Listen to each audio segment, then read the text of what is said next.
No matter how self-aware you are, there's one thing you'll never graduate from, and that's being triggered.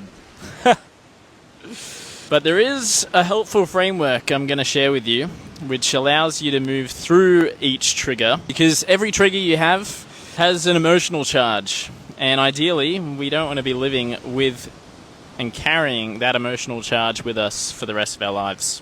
Triggers are pointing towards where you're not yet free. And so in understanding this is where we can actually make tangible difference.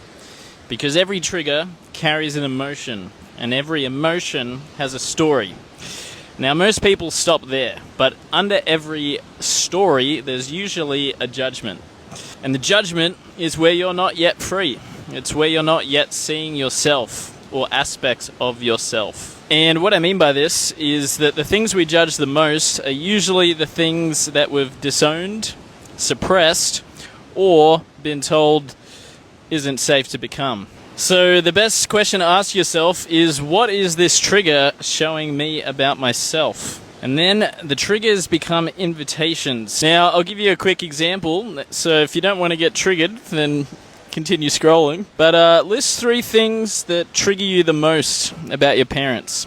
And I would dare say that those things are things that you wouldn't accept about yourself. So if you can find acceptance for these aspects of ourselves, we can then extend that understanding to the people that trigger us the most, or vice versa. Send a big love.